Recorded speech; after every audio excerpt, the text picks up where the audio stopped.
Shut up and sit down.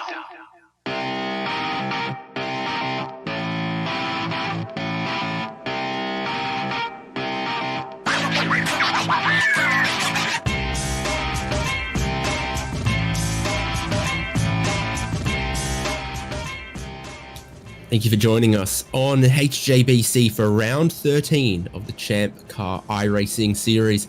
As we continue moving our way across America, we find ourselves at a track many people know, many people love, many people revere. It's Laguna Seca, famous for the corkscrew. And that's going to be the scene of our 1 hour race this evening. Championship points on the line, and that's getting ever so critical towards the end of this season.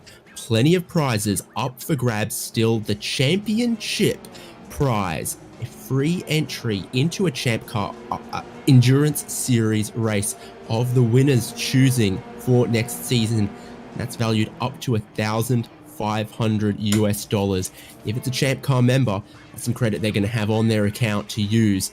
If it's someone from the sim racing world joining ChampCar Endurance Series, ChampCar is going to work with them to put them with a team in a race for next season, taking them from the sim world to real world racing, wheel to wheel in the ChampCar Endurance Series. But also another prize of equal value to be drawn randomly from our season-long competitors.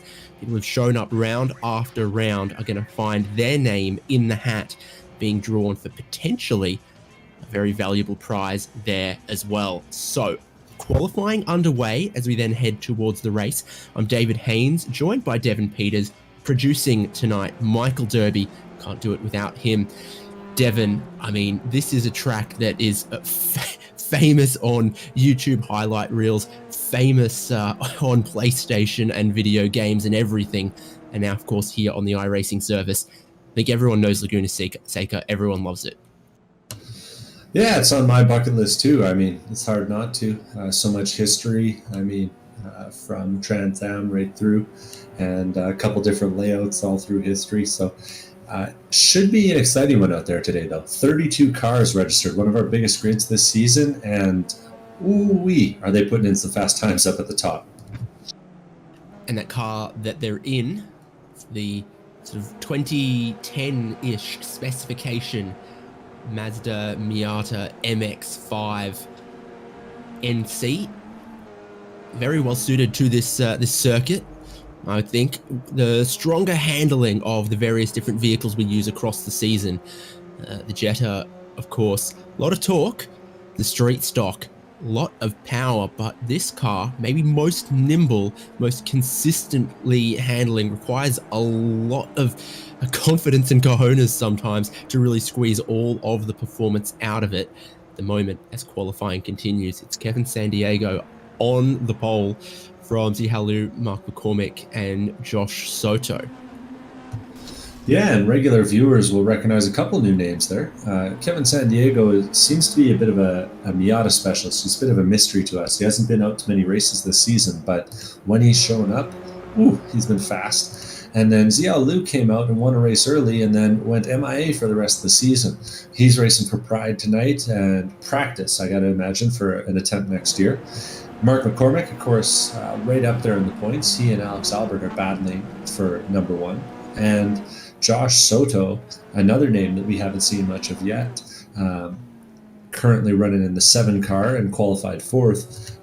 He has put in some fast times as well, and not someone that we've seen on our list yet this year. So a bunch of new faces and a bunch of different priorities coming into this race. It's going to be interesting to see who's racing for points and who's racing for the win and what it all stacks up like when all is said and done here. So looking at the track conditions as well as qualifying will roll through into the race. This is exactly how California Tourism Board or whoever would want it portrayed. It is a sunny day, clear sun baking the track and the surrounds. It is warming up on track as the session continues and might do so for the race as well. 80 on the track, 67 Fahrenheit in the air. Not bad right now, but it is getting hotter and therefore getting slicker the further we get through this morning session towards some of that afternoon heat. Yeah, and not a cloud in the sky right now, as we can see the sun reflecting off that Whammo car piloted by Mark McCormick there. So should be beautiful weather and hot and slick once these guys get going in the real race.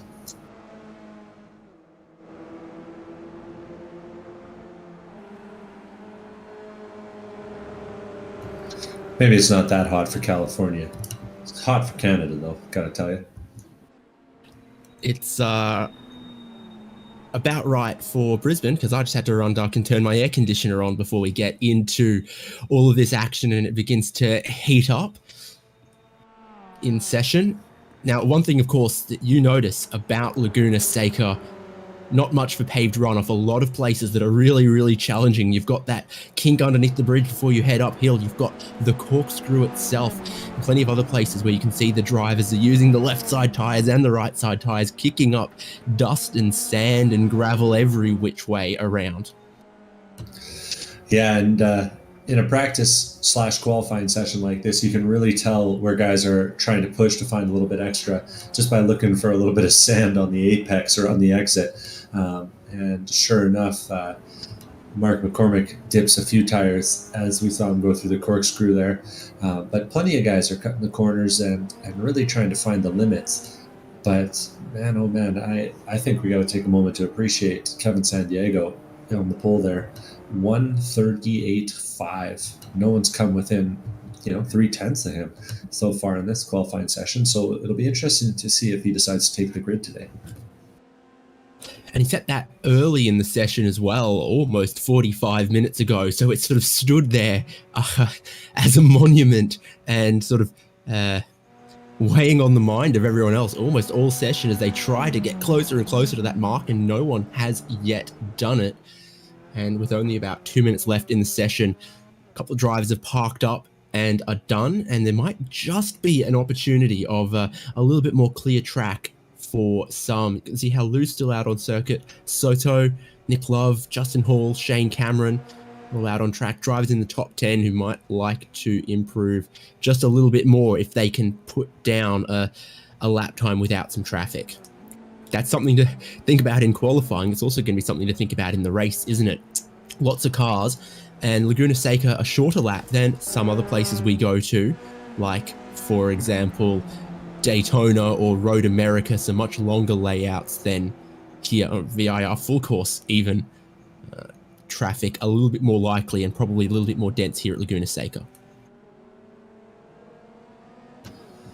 Yeah, and just judging by the variety of paces that we're seeing, being very diplomatic, we might see a few lappers pretty early in this race. So just like the real deal, managing traffic's always a concern, and I have a feeling it'll be an impact on the race today with the relatively short laps and the pretty large gap in pace from the front of the field, 138s, to the back of the field, 143s, and even a 147. So it'll be interesting to see what happens on the 5th, 6th, 10th lap of this race as we start to catch the back end of the field. Everyone on the same setup in ChampCar iRacing series. So as you look up and down the timing screen, it's all down to how well adjusted our drivers are to this car, to this track, and where they're finding the speed. And of course, that means come the race, everyone is going to require a pit stop.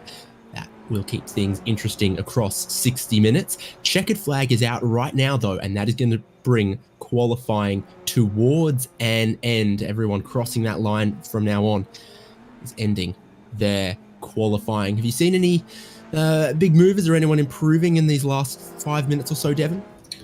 Shane Cameron's given it his all until he wasn't. He just lifted, as I said his name. Who else do we got? 29 car. That looks like Alex Cofford on a fast one, following him on the camera, pushing his way through turns number 9 and 10. And really Cofford qualifying a little bit later, I think, as well, so he might still be finding some improvement here. He's going to come towards the last corner. Just give a little kiss to those red apex curbs that you find all around the track here, and I hope that counted as within the bounds of the track limits, and he comes to the line for Coffard. A little improvement, but no positions gained. For folks that haven't raced Laguna Seca on iRacing in a while, there's been some updates too to the track limit, so you can push it a little further on that green AstroTurf, of course with the expensive grip. Used to be very nasty. On that exit of that final corner, you get penalized very, very easily. It's been a little more relaxed, which is a little more realistic given what every category and every championship seems to do when they come and race here at Laguna Seca.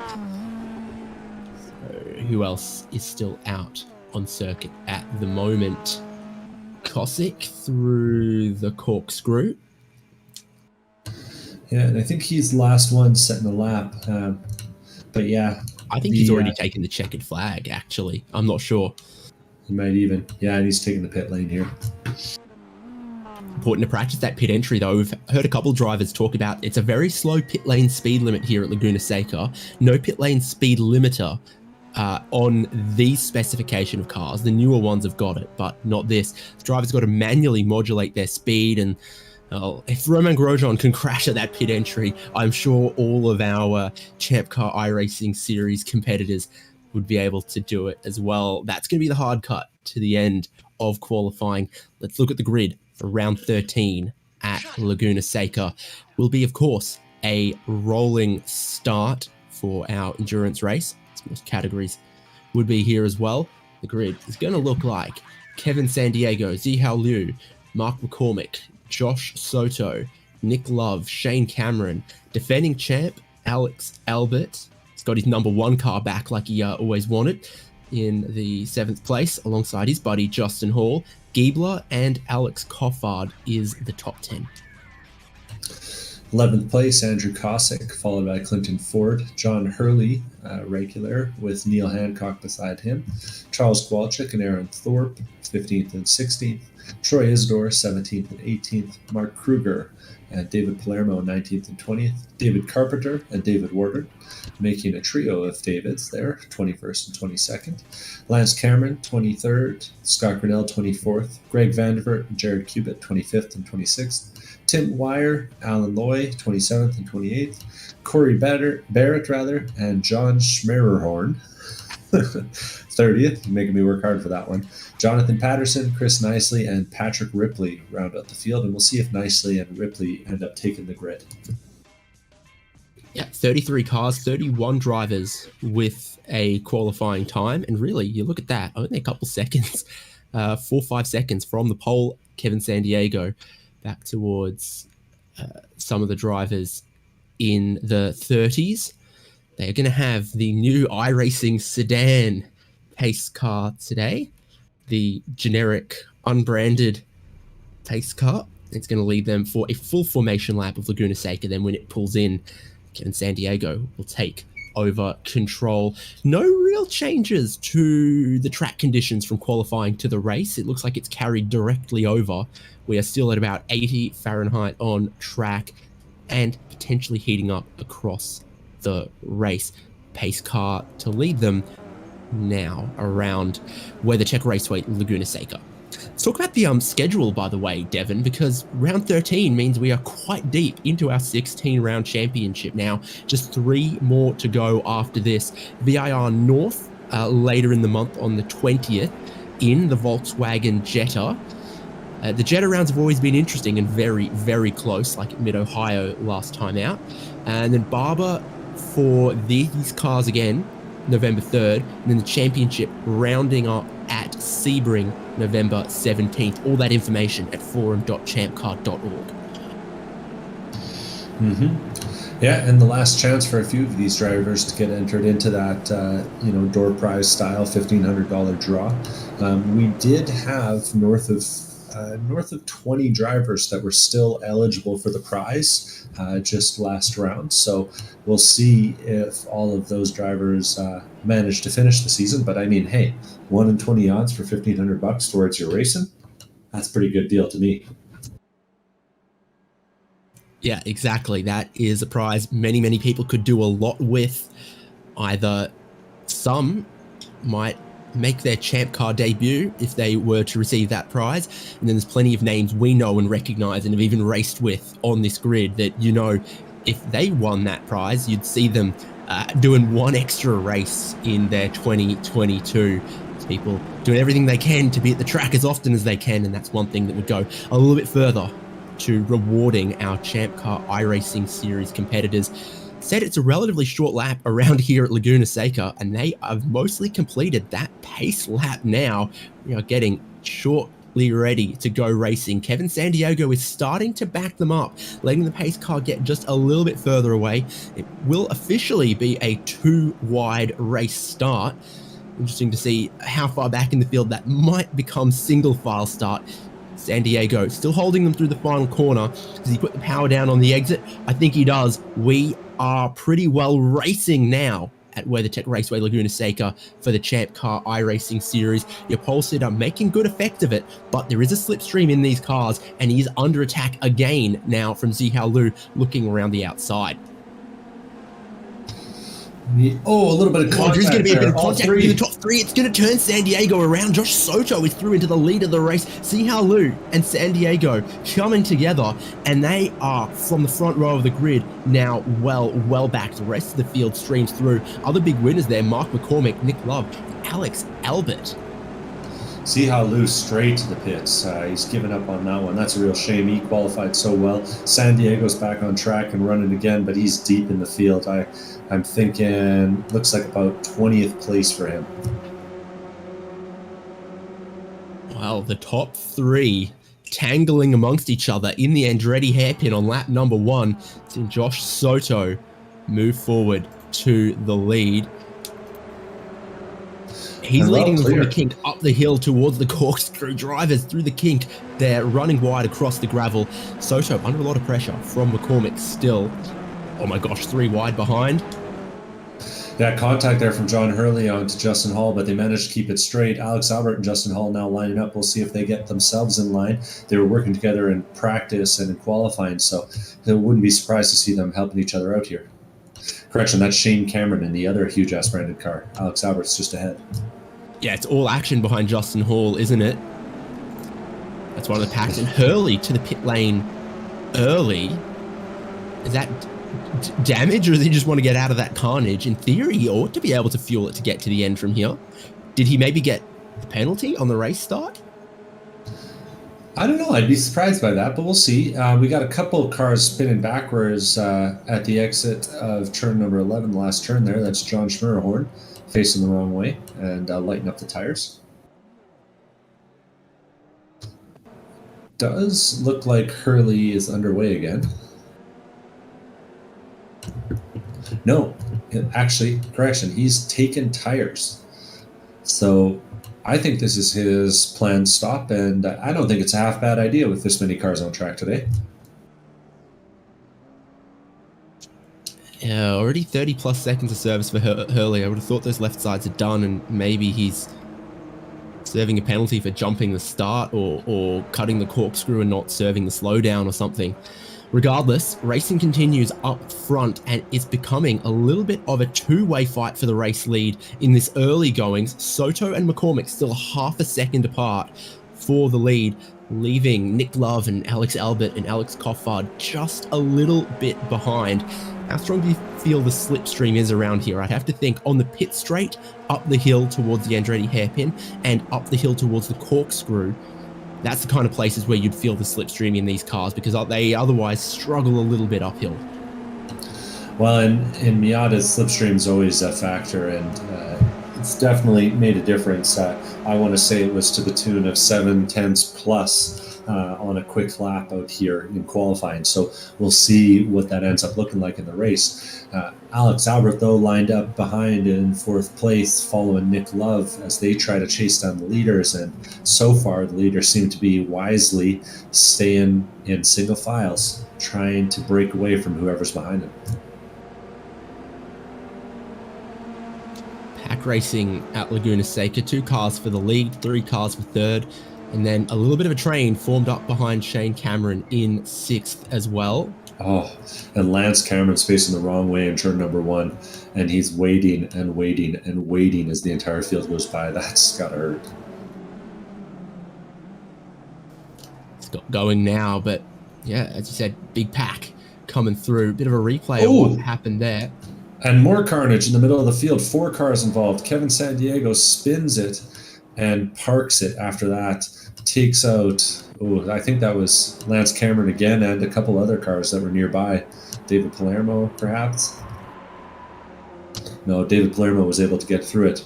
But yeah, it looked like David Warden, Scott Grinnell, and even Greg Vandevert was tied up in that one.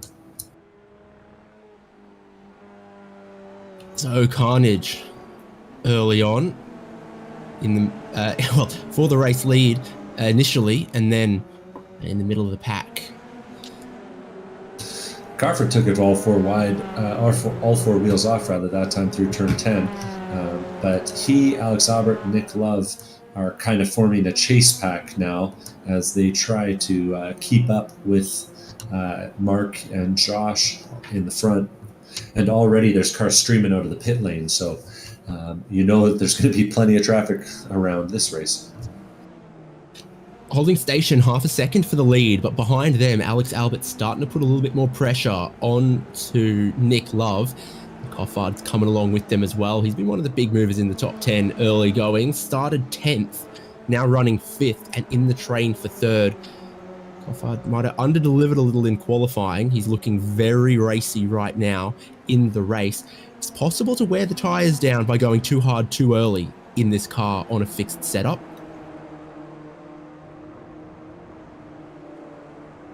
Well, not surprising to see our most highly rated drivers sort of making their way towards the front. Alex Albert looks like he wants to give Nick a push up the hill this time. He's within a car length and he got a good run out of the kink. He's right in the slipstream as they come towards the corkscrew, but, well, we know you can get ambitious for a move there, but there is such a thing as too ambitious early in a 1-hour race like this. Just really stacked up these 3 competitors in the final sector. Top 2 getting away. And critically for Alex Albert, his key title rival right now, Mark McCormick, is in that lead pack, getting away. It's been very close in the championship the last couple of rounds between Albert and McCormick, and it is going to come down to some strong results in the final couple rounds.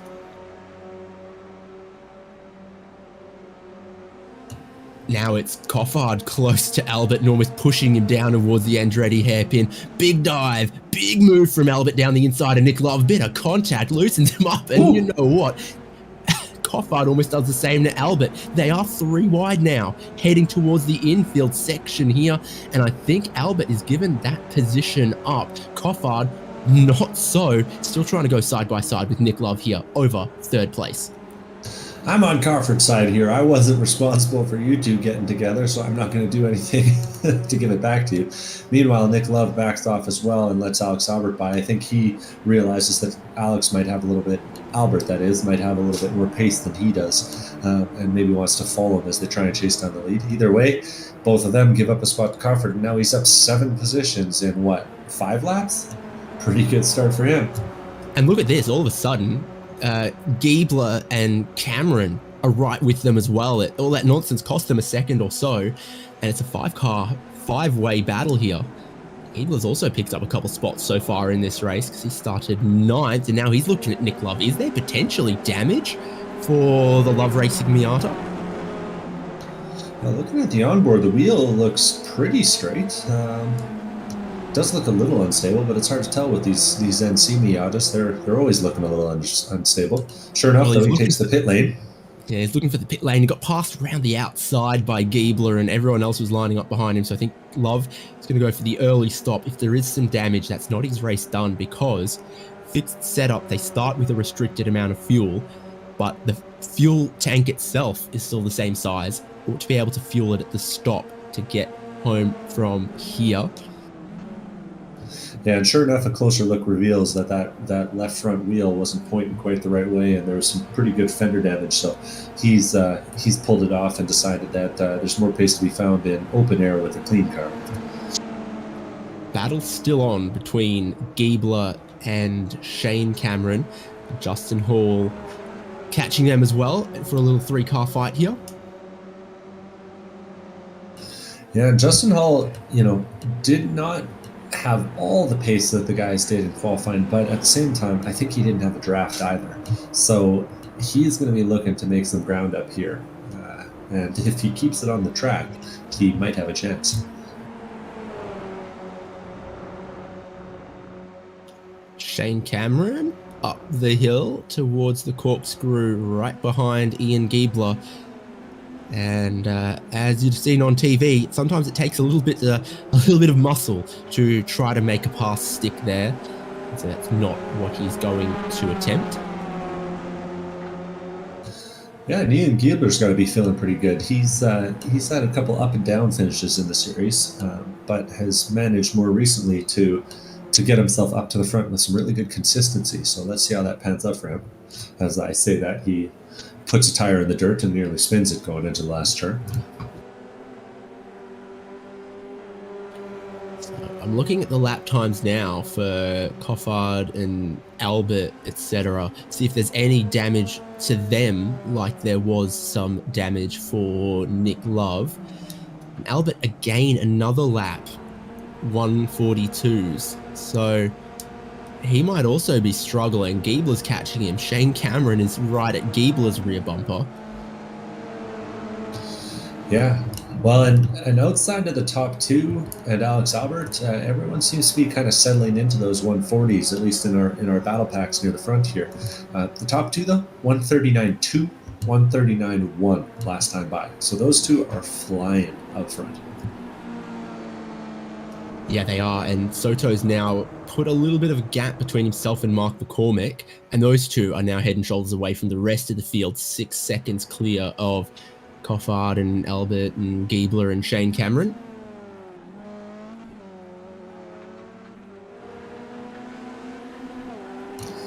Yeah, and they're really kind of separating themselves at this point.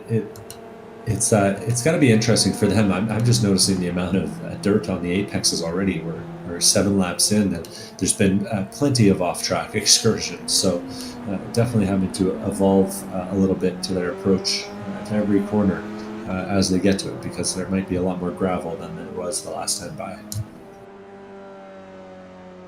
One of the other places we got some battling going on is over 10th between Andrew Kosick and Lee Mullerman and Troy Isidore. I think Kosick and Mullerman have swapped on this lap. So Kosick's gained a spot on this lap. Mullerman's still right with him there.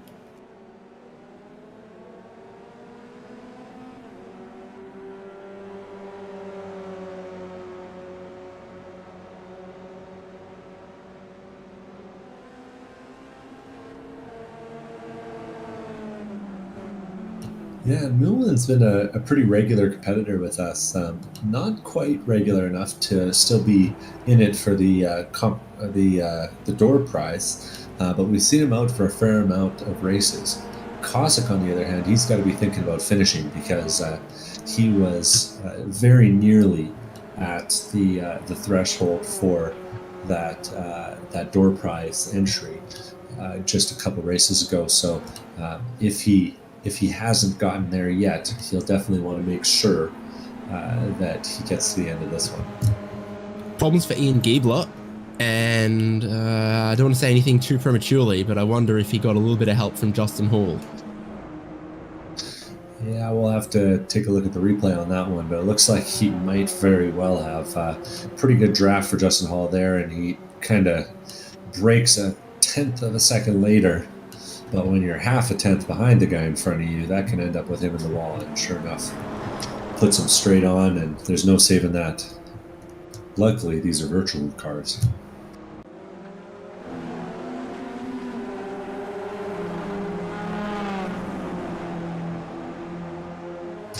Anyway, that breaks Justin off from the pack and means that Shane Cameron is now trailing a little bit behind Alex Cofford and Alex Albert, who themselves are trying to chase down McCormick and Soto. But are going to be struggling, at least until those two start running into some traffic, as seems to be the case. I think Josh Soto is going to be trying to make an overtake on a Tim Wire here right away.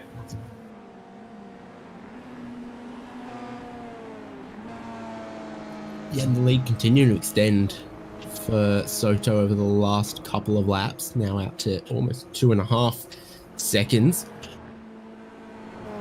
And he Tough really to break does that second, but once you've broken that second, then you think he can start working away from McCormick, is what we've seen happen. Yeah, and he's just really showing some remarkable pace, like super, super consistent, and the only guy still left on track running in the 39s. Yeah, correct, as the track has picked up just a little bit more temperature as we've gone on.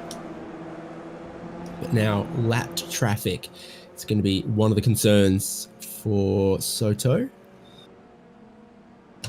Oh, and Tim Wire dived out of the way, but I think it pinched the corner so much that Josh actually had to lift and maybe even get on the brakes at the apex of that last corner. Either way, having a guy like Tim Wire out there to give you a little draft is exactly what Mark McCormick kind of is hoping for here. If he gets lucky, maybe Wire will have slowed down Josh Soto a little bit more than he does Mark, and Mark can kind of make up some of the gap that way.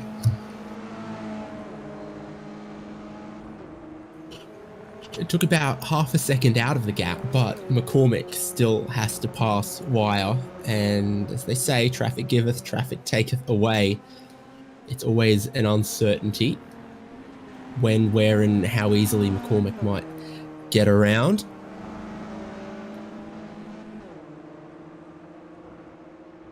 Did compromise him a little bit off the exit there, but then through the kink here where you don't want to be compromised at all, he gets a clean run through. So no one can really complain there. I really look forward to the day that I get to go and do this track with the ChampCar series, but man, oh man, am I going to be slow through that kink the first 5, 6, 20 times I go through it, because it is committed, even in the sim. You see many an accident happen there when you either get a little too much of that nasty apex curb or run it out a little wide and spin on the gravel. You see both happen very often. It's a thin line to walk. So the top two stretching out, but for third, it's almost never been closer. Coffard has caught up to Alex Albert, and a little more in the slipstream and a little more in the slipstream down towards the Andretti hairpin. Coffard not afraid to use everything on the entry and then try to run tight and catch both of the apexes of the Andretti hairpin. Kind of a stylistic difference between the two. I think Cofford's more of a hard charger on the entries than Alex is, generally speaking. Alex Albert. Man, oh man. Can we give our competitors different names? Like, come on.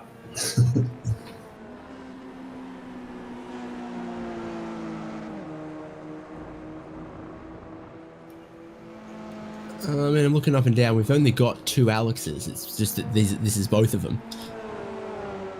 Yeah, all 2 of them together on track. Jeez. Meanwhile, Andrew Kosick and Lee Muehlman, who have completely different names, are also racing with each other. Looks like Lee is trying to make up some ground on Kosick here. Lee's had a pretty good start, up 9 positions already through 11 laps.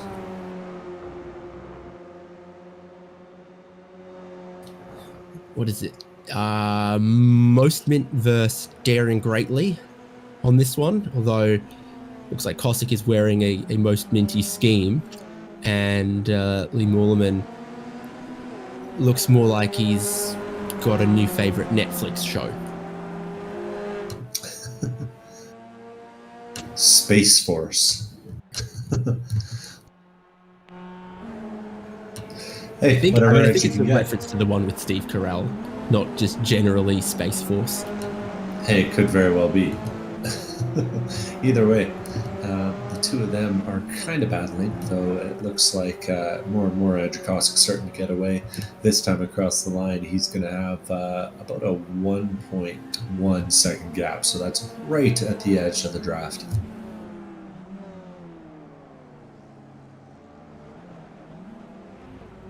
That's a little wide and a little deep into the hairpin for Mullerman. Easily done though as they go through the stint, and the fronts maybe start to wear out a little bit. Particularly that right front, I think, around a track like Laguna Seca. You've got a couple sort of fast left-handers and braking left-handers and tightening left-handers, including where they're going through right now. It's a pretty long one at some pretty decent speed that'll just start to wear the front right tyre down, and then immediately into the kink. Yeah. And, you know, when these cars were sort of the mainstay of iRacing, the tire model wasn't in a place where you could really feel the drop off that much. It wasn't having a huge impact on lap times, but as things have kind of evolved here on the sim, it's gotten a lot more serious, the amount of drop off that you're going to face.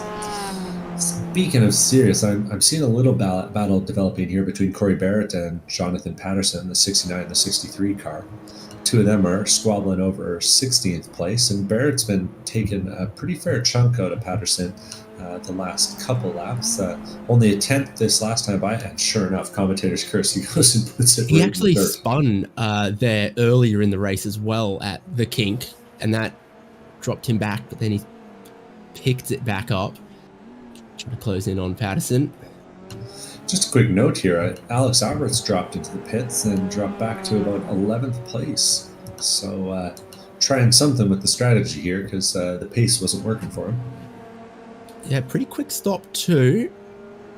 Only right side tyres. So he's gone to fuel it up early, new right side tyres, and he takes that very, very fun pit exit. And coming by him is a little battle pack here for 11th, 12th, 13th. Sorry, 11th, 12th, and a lapper. But anyway, Clinton Ford and Mark Kruger are glued together. Yeah, they are, and Alex is going to catch that. So he's got... Oh, gosh. I did just read and forget who that car was. Scott Grinnell is a lap down. Yes, one lap down, but pretty quick. And then Ford and Kruger battling for position in front of Alex.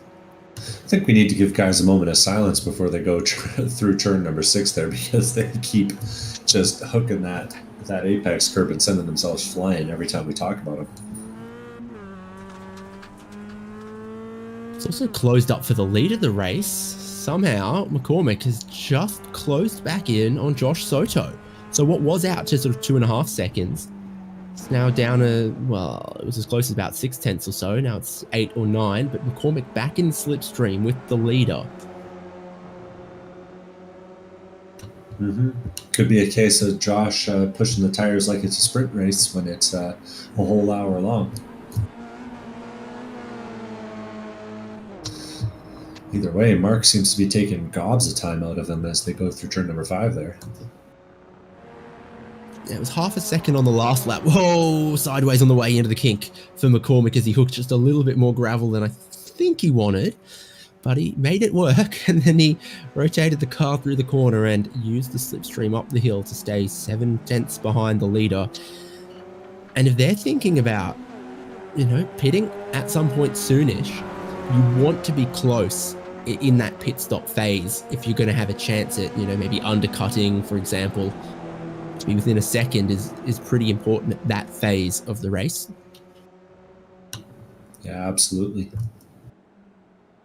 Well, and the two of them have to be looking at their relative and seeing almost 11 seconds back to third place and thinking that it's down to us. So no surprise to see Mark McCormick pushing and trying to make up the gap here, down to 0.6 as they cross the line. They're also going to be looking that just 10 seconds up the road from them is a gaggle of cars they're going to start catching, and a gaggle of cars that have been battling each other. Neil Hancock, Jared Kubert, Ian Giebler, Aaron Thorpe are all not that far up the road. Might still take them 5 or 10 laps at this speed to get there.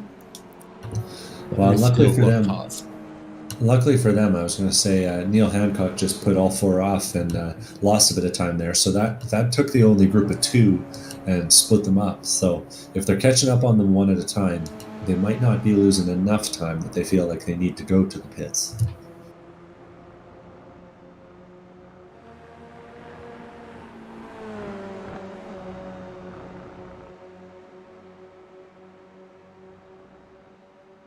Soto, I think, doing the right thing through the kink and not making himself vulnerable to McCormick up towards the corkscrew, because that's where Soto's been stronger than McCormick, is that part of the lap there. Coming up on Neil Hancock here. See if he makes it easy for him. And he does. Josh Soto takes the inside easily. Ooh. And Hancock ends up compromising McCormick's exit. That's going to cost some time.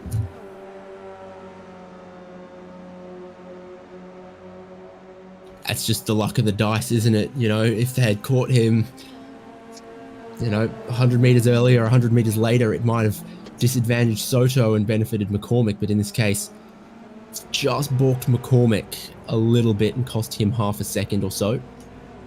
Mm-hmm. He does seem pretty committed to getting his fair share of the draft back, though, as he hangs behind Hancock for a few corners here.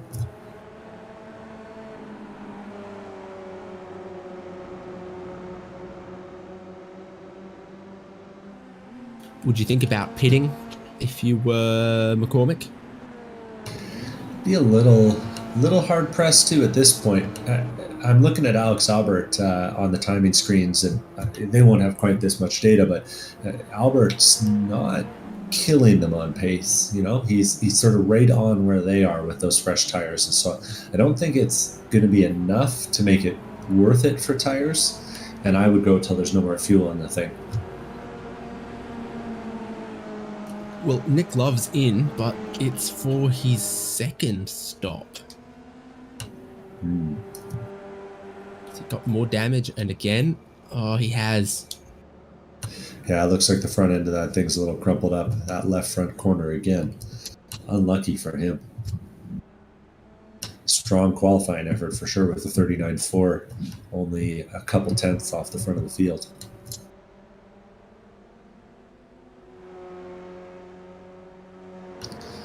That'll be a tough one to take. I wonder if we'll see him come back out just to try to make sure he meets the race distance. It's closed up again for the lead of the race, though. Another one of our top 5 in the pits, Justin Hall, takes the entry this time by. Still 2 laps or so away from the halfway point of the race, so it is a little preemptive, but he might have been keeping tabs on what Albert's doing and just deciding that he doesn't want to get caught in much traffic or anything. Problem for Josh Soto through the traffic. Lead change is almost inevitable. McCormick through to the lead. Yeah, Josh Soto had to take some serious evasive action that time. Jared Cubitt was kind of parked on the apex through that really fast and committed turn number 4. And whatever the reason, Josh Soto suddenly lifts and loses it all in this momentum car, and Mark McCormick comes flying by. Really balked Soto hard at that point, and he's got some words. The words are question mark, / / and I think that means what did you think you were doing? I think we need text messages in NASCARs, based on that. Mark McCormick puts 2 off. Good thing for Soto is that he's still right there. Both of them are going to avoid pit lane, but I think now that you've seen Alex Albert stop, you've seen Justin Hall stop, you've seen Isidore and Giebler and some others stop, it's going to become a more popular thing to do. Some drivers are going to try to cover them off or just see that other people are doing it and give in to peer pressure. Speaking of Alex Albert, looks like he's about to line up a pass on Lee Newman here as he's trying to come back through the top 10. Heading into the corkscrew this time. Correction, they're both in the top 10. Looks like Alex is trying to fight for 7th here.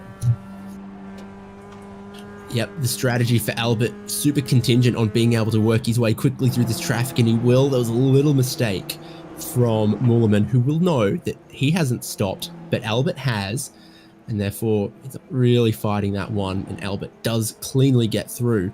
Like he needs to keep doing if that early stop is going to work and he doesn't get mired in traffic, because he's still trying to fight for a podium with Alex Coffard and Shane Cameron, etc. Yeah, absolutely. And with that benefit of the traffic last time by, he took nearly a second and a half out of the guys in front of him, Mark McCormick and Josh Soto. How close do you want it for the lead of the race? Up the hill. I told you this is where Soto is pretty strong, through the kink and towards the corkscrew, but not close enough to pass there.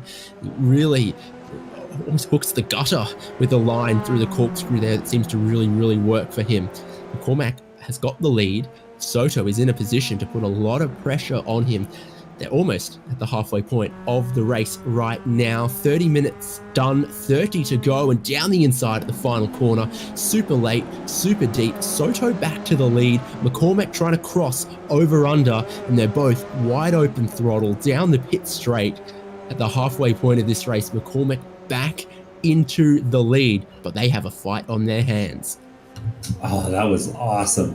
Josh Soto brakes so late, later than he needed to, because Mark McCormick gave up the corner and took the run on the exit and got it all back from him. That was really well done.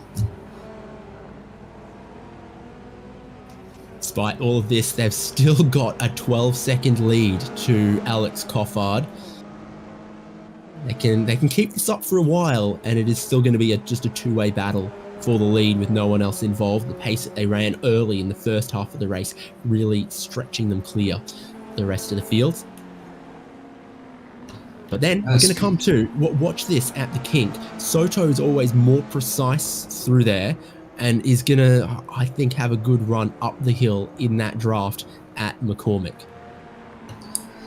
Yeah, and McCormick puts two tires on the outside of the curb on the way in, but it doesn't seem to hurt him too much. McCormick's losing, though, in the draft as Josh Soto makes up some ground up the hill. Soto is just a mile an hour or two up the hill, and then he knows exactly where that corkscrew goes as you dip over the crest, and he's on the same line lap after lap, and now just within a car length of McCormick. We come to where he tried to pass last time. Is he going to try to do the same? He is not as deep on the brakes though, still holding the inside, and now instead of over under, it's too wide through the final corner. But again, it still looks like advantage McCormick. Doesn't quite have the same speed as Soto, but what he does have is some pretty calm and measured racecraft the last couple laps. Yeah, he's definitely not living up to that whammo paint job on his car. He's keeping it clean so far. A few other drivers jumped into pit lane. Aaron Thorpe, David Palermo, Jared Cubitt. And I think some of them were even ahead of these two guys. It might have cleared the road forward of them to battle on for a couple more laps. But we have reached a point where I think it's about 10 cars that haven't stopped and about 15 that have. Yeah, and this is really interesting stuff for us. I've noted how it seems like Josh Soto seems to really prefer that wide line into the left-hander after the corkscrew, and I think that McCormick has picked up on that. I wonder if he's learned a little something from this battle here, and it's going to make it harder for Josh to sort of drive away from him if he manages to get back by again. Again, by the bottom of the corkscrew, Soto is all over the rear bumper of McCormick, looking for that wide entry into the left-hander, like you said, then bring it all the way to the left side of the road, going for an apex just past the red dome curb, but McCormick goes for the lane. Soto follows him. Both of our leaders on the lane together. Soto clearly reacting to what McCormick was doing. Now it's going to be a race between their pit crews. I think McCormick's gaining some ground. I don't know if he's pushing it a little bit harder than Soto is on the pit lane here. Definitely got a better entry. Either way, it'll be interesting to see which one of them's ahead when this is all said and done. McCormick pointed at the exit. And not taking tyres, with Soto's at least getting some right sides. That's going to be interesting. The car still flat on the ground for McCormick, who led them into the lane. Soto, right side of the car, went up on the jacks. Now the left side is, while McCormick drives away. Longer stop for Soto. My goodness.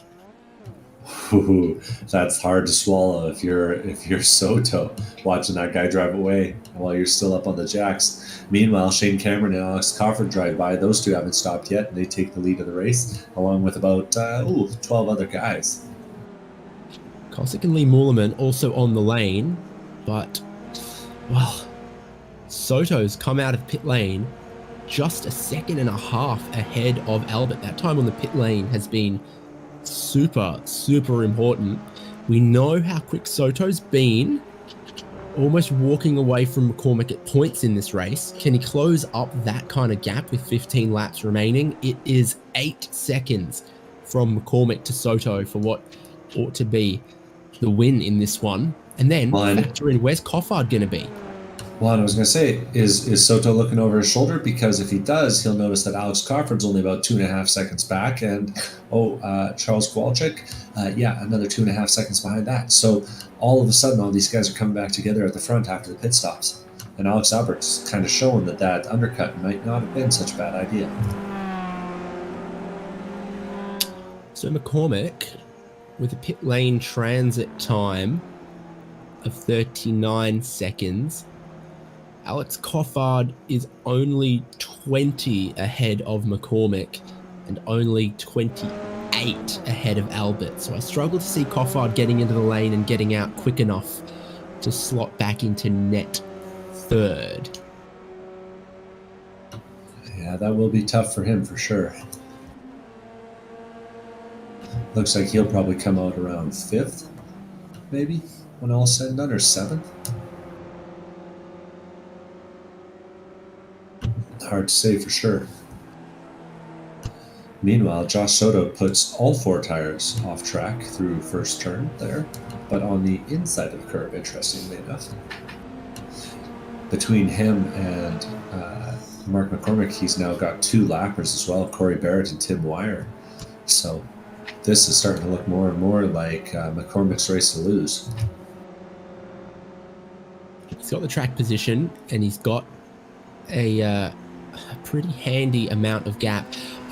I'm waiting till the end of this lap, though, to see what kind of a lap time Soto can do on the new tyres. It looked like 4 new tyres all around, whereas we know there's none for McCormick and right sides for Alex Albert. So what might end up being the top 3, all on 3 very, very different tyre strategies. Well, and the moment you said Alex Albert's name was the moment he decided to put all 4 off on the exit at turn number 6 there, the kink. And that has definitely cost him some time. So he's put himself now about 2.5 seconds back, closer to 3 even. Busy on pit lane as Alex Coffard and Shane Cameron are in pit lane. Oh, big problem for Soto as he tries to get past Wire on the final corner there. Oh my goodness. So how's it all going to shake out? Looks like almost everyone needs to pit now with 22 minutes to go. It's kind of ruined a pretty quick lap that Soto was on. He'd taken about 1.5 seconds out of McCormick, and he still took time out of McCormick despite a little misunderstanding in the final sector. So your top 3 is McCormick, Soto, and Albert now, because Coffard has come out, what's that, about 3 seconds behind Alex Albert? Sure looks like it. And Josh Soto there, he's wishing Tim Wire had heard the PSA, stay on the racing line, kids, don't brake and try and get out of the way, because Tim Wire tapped the brakes on the straightaway and Josh had to take serious evasive action to make sure that he kept all the panels on that car straight.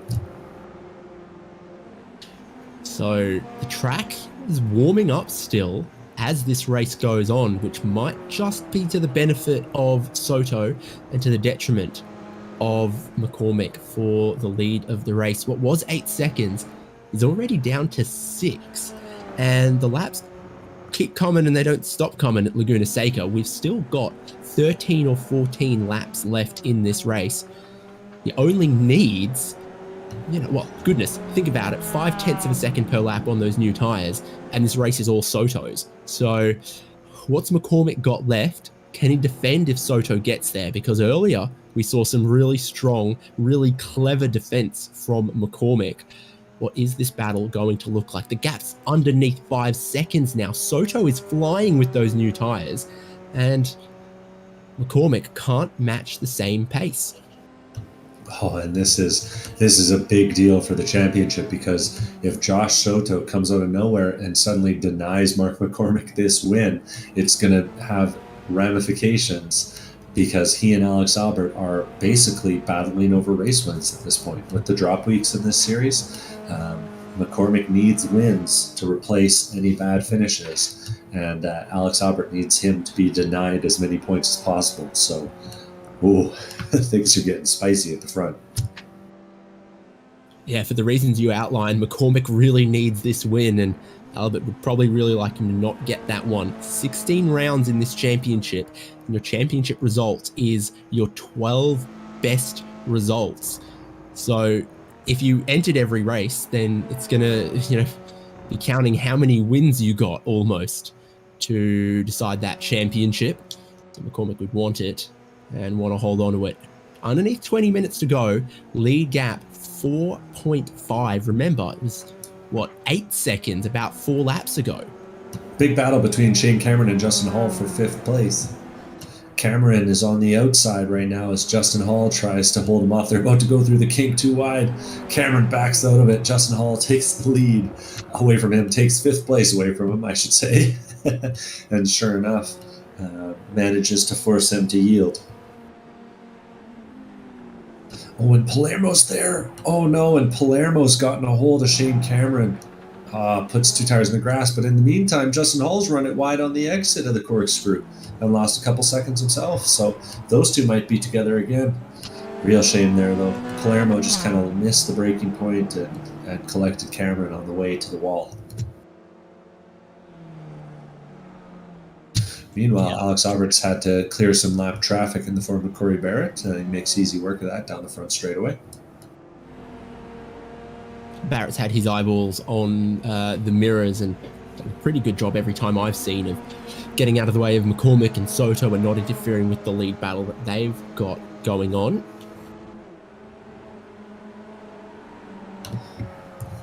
Another pass for position. Neil Hancock's just gone by John Patterson after John put all 4 off there. Staying with the leaders, though. Yeah, and that lead battle still closing. It was 0.8 on the last lap that Soto was faster than McCormick. The only other battle for position underneath a second is Kowalczyk and Mullerman for 8th and 9th here. I think Mullerman's actually closing in. I think Mullerman has new tyres and Kowalczyk doesn't. I think this is a story very similar to what's happening at the lead of the race. Yeah, I think I gotta agree with that one, judging by their pit lane times. Kowalczyk last time I had a real hard time and still having a hard time. 4 tires off, manages to collect it, but that gives the run to Mullerman there, and he's going to take it up the inside pretty easily here, you gotta think. Yeah, and sure enough, he clears him on the exit. Just a little bit more grip for 2 consecutive corners for Mullerman, and he moves up into 8th from 18th on the grid. And then Kowalczyk a little messy with the curb there as well.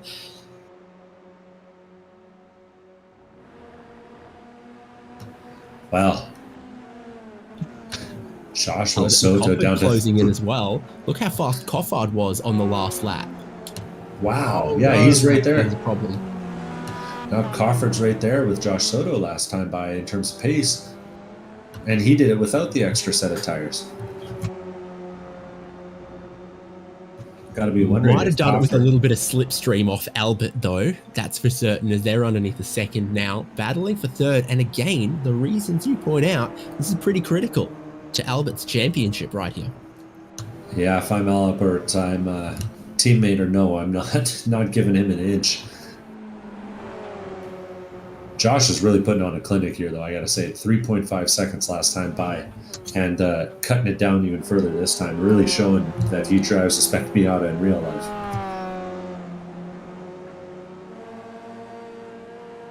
I do love this diversity of strategy that we've had that has lit a fire underneath some of this racing in the second half of the race. Soto with a massive task to do, but he's doing it and chipping away at it at the moment. And then also close for third. Is Coffard going to be a good buddy and a good teammate, or is he looking for one of his best results of the season? He's within a car length of Albert, can be picking up that slipstream past the flagger stand, over the crest of the hill and down towards the Andretti hairpin. Albert sort of already trying to hold the left-hand side of the circuit, and he breaks early, and Coffard comes round the outside into third. Interesting. So I got to wonder here, maybe Alex Albert sees Buddy is making up time on him. Maybe we let him by and see if we can use the draft to catch up a little bit. Interesting stuff, though, that's for sure. Either way, they're about 12 seconds behind the lead. And Josh Soto, he's less than a second behind the lead. Less than 3 seconds behind the leader. Now, at this point, about 2.5. Yeah, last lap, another 7/10 gained. He gets held up there, though, and makes some contact with Lance Cameron. Oh, that's tough. That's going to cost him some time. And with 15 minutes left, I'm not sure how many more incidents like that he can have. Oh, did. Lance was down the inside of the kink and then ran off. Didn't lift. Soto, I'm surprised I didn't see a repeat of the previous text message again, because it's gone and cost about 0.8 to Soto, who can ill afford it at this point. I think that the difference in tyres starts to plateau after a point. Those first 5 to 10 laps of the new tyres, they're really strong, but then once you've worn them a bit, they're probably not that much better than the tyres for McCormick. I think there's a key point early in the phase where Soto has a great grip advantage, but then it starts to wane a little.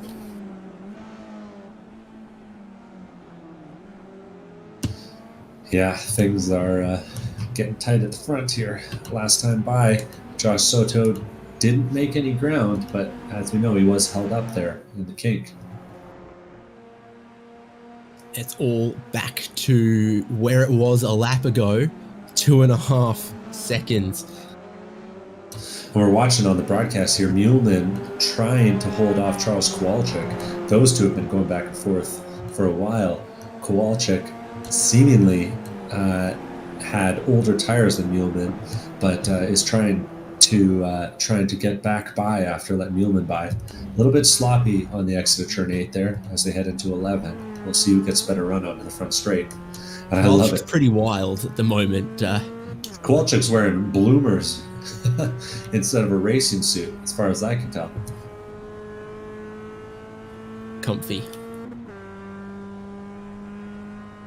I reckon his pit crew have the same outfit as well, if I remember correctly. I don't know. Safety first. Takes a real wide there through, though, what Charles Kowalczyk does, and I think that's going to give Muleman enough room to get away.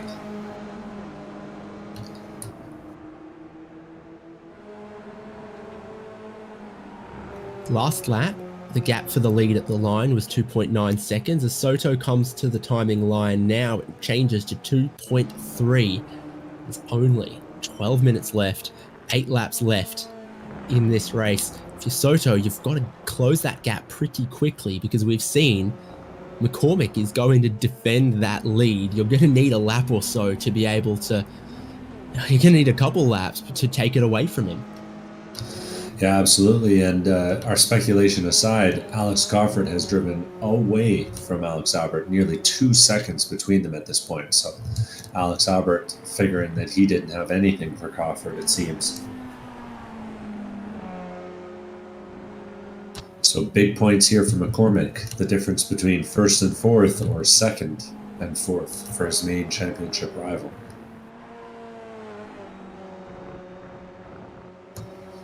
Oh, and wow, what's that what up the an interesting road? race to have for round 13 of of 16 to really, really put it all on the line for the remaining rounds. This is not a championship that's going to be decided early.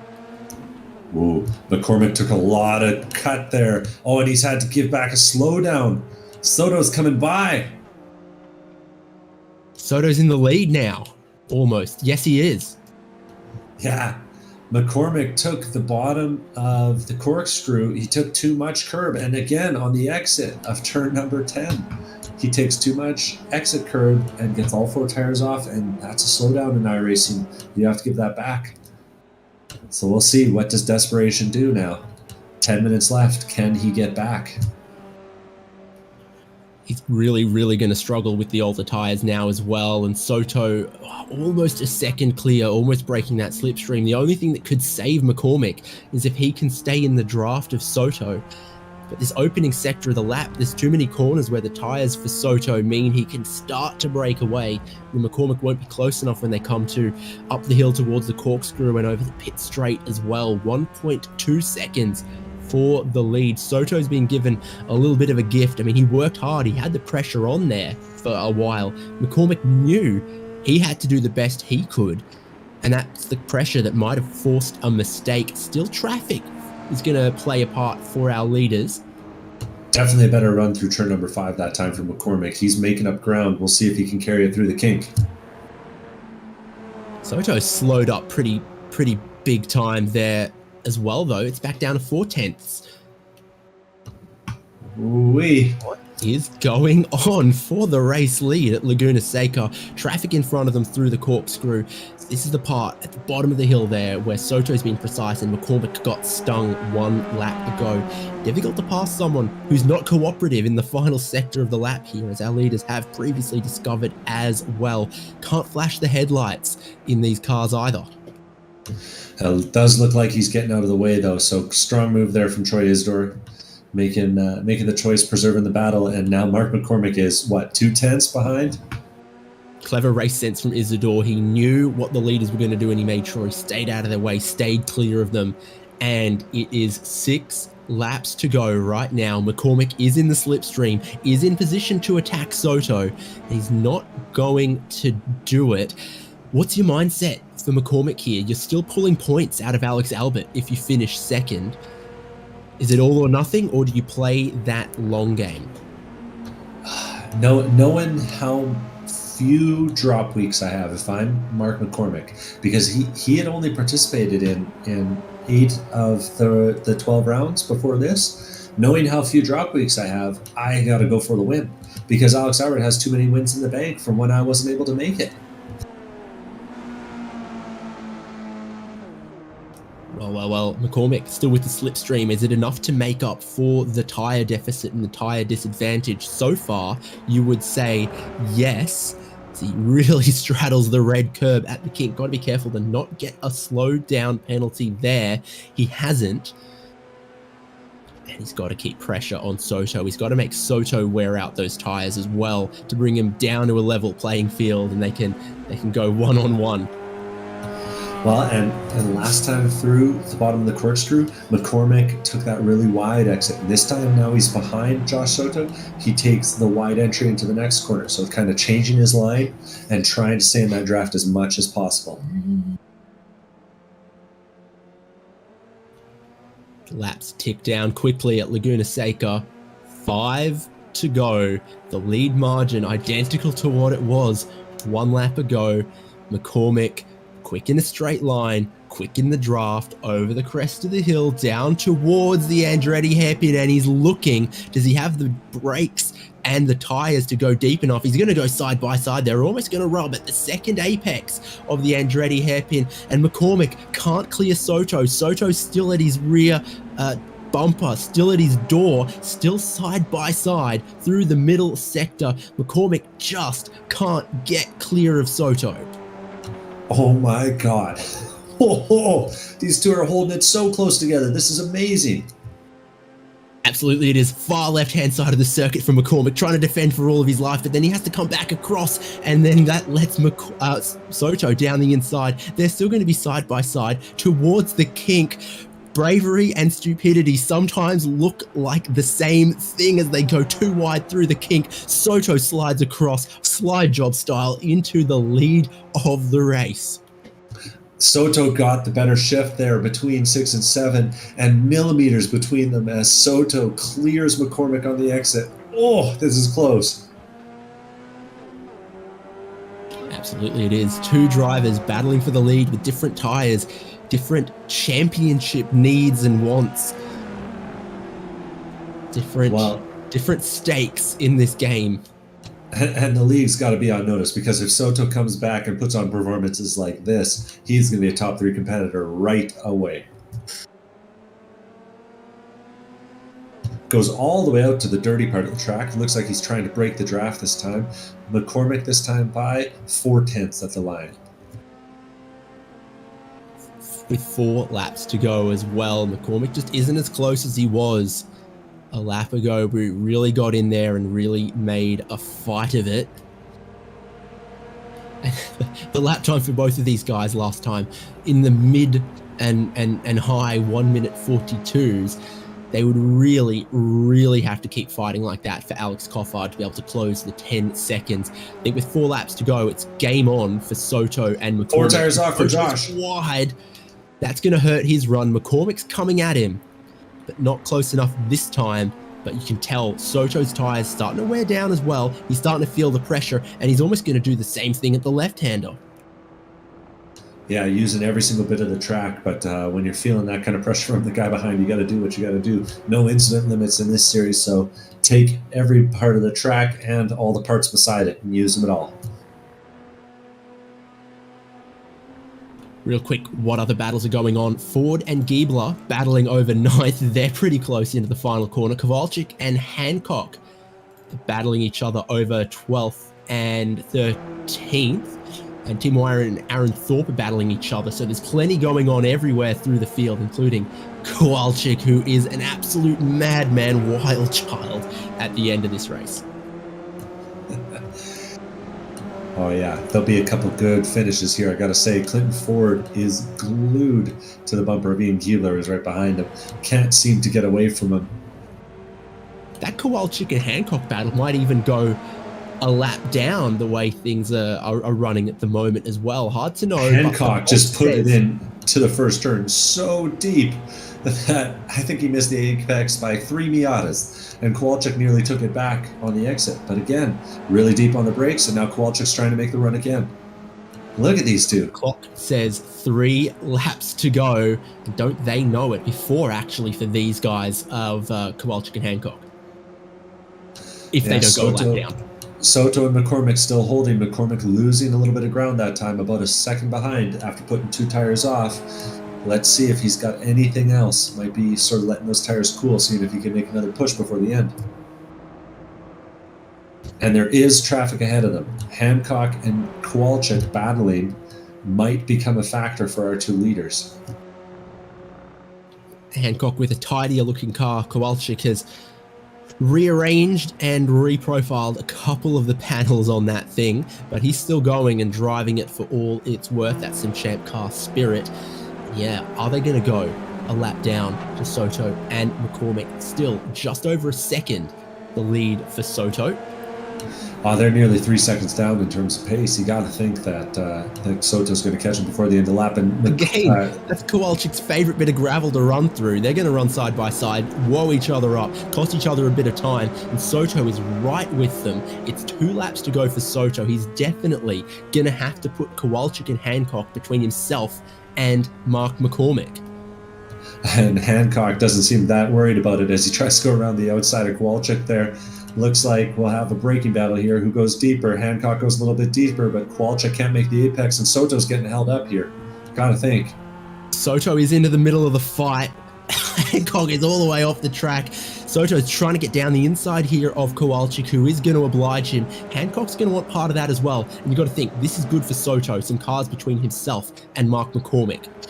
Yes and no. They kind of broke up that battle, so if McCormick can make clean passes here, he might be able to get an edge and a draft. 2 minutes to go. It's always a tough situation to be in for McCormick when you can see two cars between yourself and the leader. McCormick's going to try to make a run at Hancock. Oh, no. This is tough for Kowalczyk. Kowalczyk wants to lead, but he's not going to give anything free to Hancock, and it's just a terrible situation all around for McCormick. Gets past Hancock. Now Kowalczyk can yield without losing position in his own battle, but it has cost a second or so to McCormick. Yeah, that split things up pretty solidly there. Both battles decided by each other, unfortunately. Wow, it's two different star systems colliding as the lead battle, and that exciting battle between Kowalczyk and Hancock ended up on the same piece of real estate. Joshua Soto, he's got a little more traffic to go here in the shape of the 26 before he comes out the final corner to see the white flag, and he's just got to do one more tour of Laguna Seca to take what would have to be his first win in the ChampCar iRacing series, unless I'm forgetting something. First start, first win. That's a pretty good record if you ask me. David Warden wisely getting out of the way of McCormick again. Really good job from him. One more car between Josh Soto and the end of this race, and that's Mark Kruger. We'll have to see if he becomes a factor on this last lap.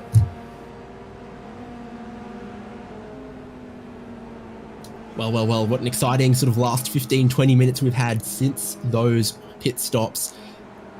Great to see ChampCar members and iRacing members racing against each other here in ChampCar iRacing series. Hancock and Kowalczyk are still going at it. Kowalczyk was 4 tires off that time by Hancock's got to run in the background of the leaders. Kowalczyk holds the inside, and Hancock's going to lose the spot, it looks like, as they run down to turn 7, back to the lead.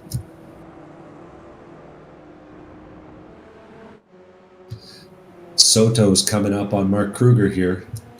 He'll have to make a pass through the corkscrew, which is tough at the best of times. Oh boy, and he's not making it easy. Soto's losing time here. And still hasn't made the pass. Now Soto's going to come around the outside. I think Kruger just misjudged where the braking zone is when you're that far down the inside. At the corkscrew, it's only one braking zone left for Soto. Barney has the checkered flag waiting at the start-finish line. Joshua Soto, he qualified 4th. He shot to the lead when the pole sitters collided, but now he's going to take the win in ChampCar iRacing Series Round 13 at Laguna Seca. Mark McCormick, 2nd place. Is that enough to keep his championship hopes alive? Crawford sputtering on the way to the line. Yeah, well, what's does it going manage to cross it then?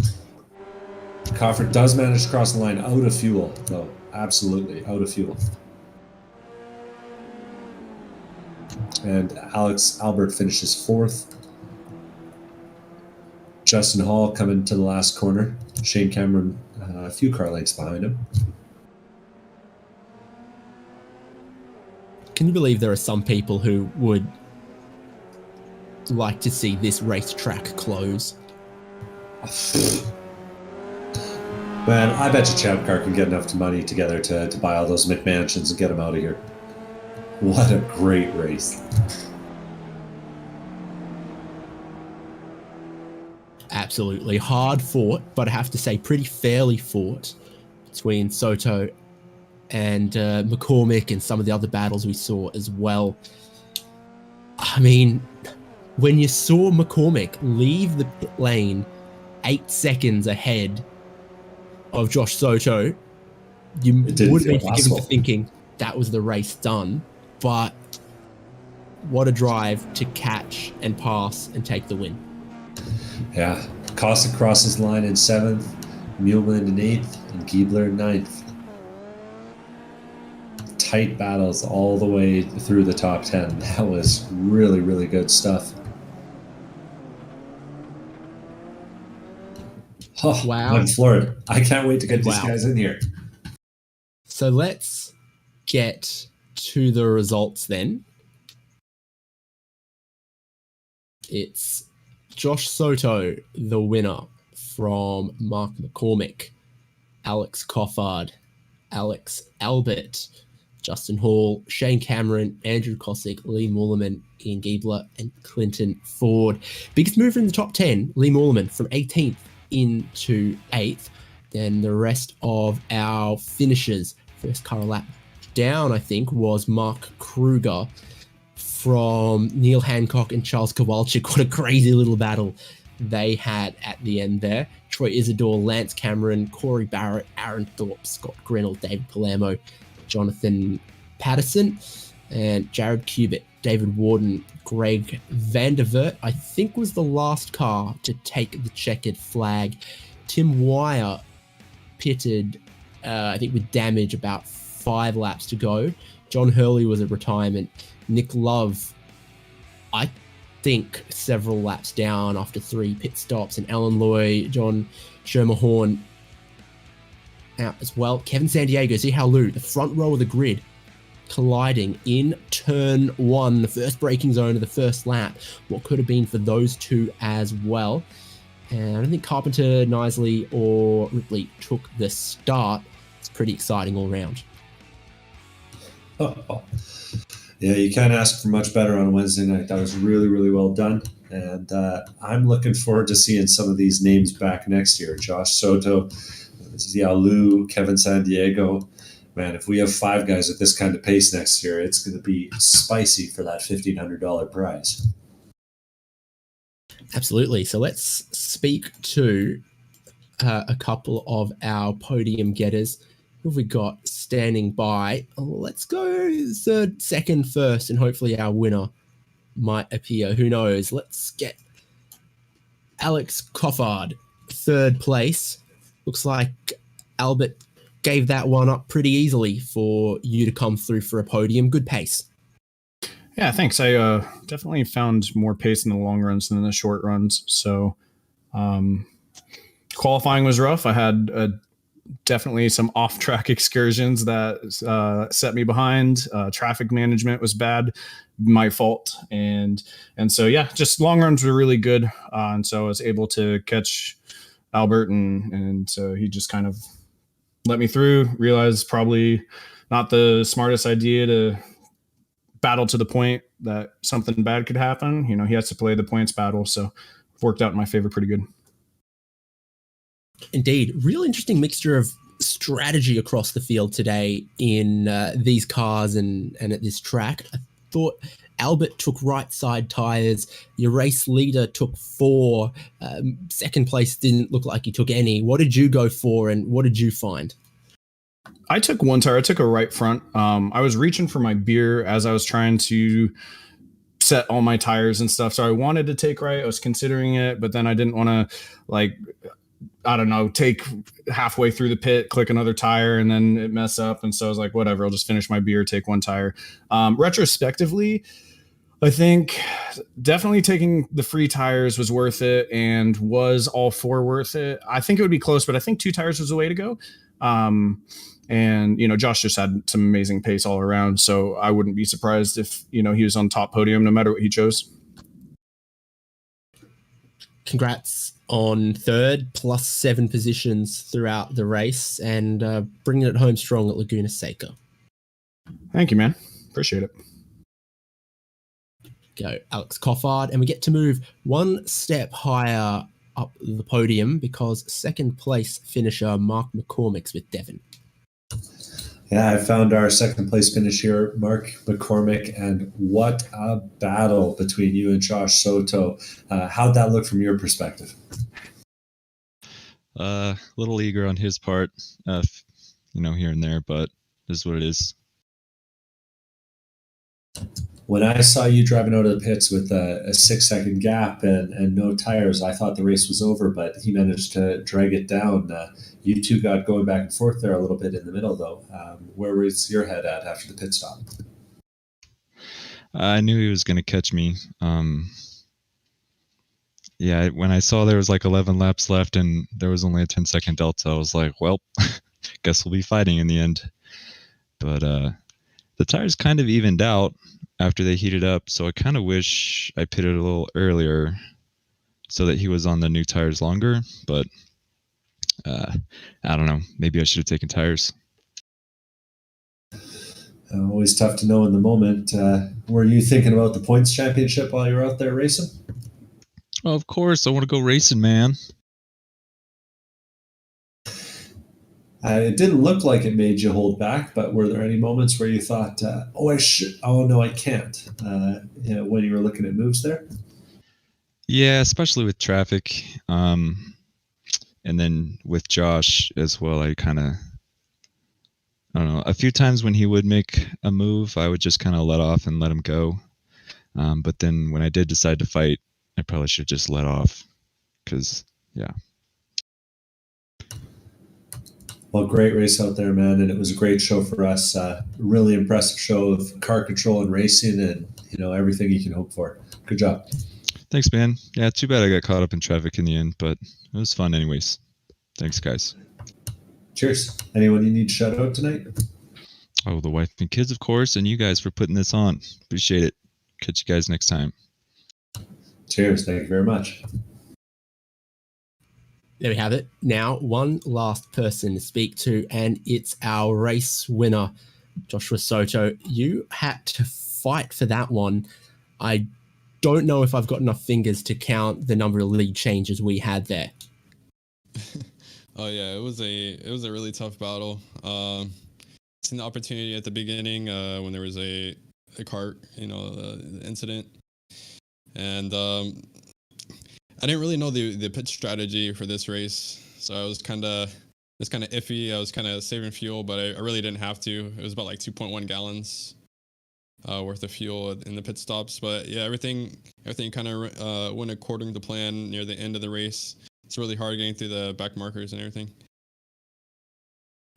When you know you're going to have better tires and you can see your competitor for the win up the road, that's got to be a really good racer moment to know what job you've got to do and get up the road and do it. Oh yeah, it was just try to maintain the tires and try to make up as much or try to keep a good pace to try to catch the leader. But there was like 25 minutes left in the race, so I figured that he wouldn't have enough tires near the end. Any history with ChampCar? No, this is my first. I did do one race here in the league, but not in real life. I actually do Spec Miata with the SCCA. But I look forward to getting to actual ChampCar racing. Well, with any luck, maybe next season could be your season to go and win some credits with a really, really strong performance like that one. What was, your thoughts for this NC? It really doesn't get used a whole lot now that there is a newer generation car around, but it suits ChampCar. So, and it's changed a little bit since its time as the rookie car. How did you find settling into the NC? Oh yeah, it was it's a blast. Like it's a very good car to learn off of.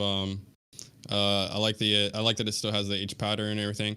I was having a little bit of trouble with the gearbox during the race. Like I'd miss a couple of shifts, but further on in the race, I started to get a lot better with it. I usually race in the MX-5, the Indy, but this one's a really fun car to use.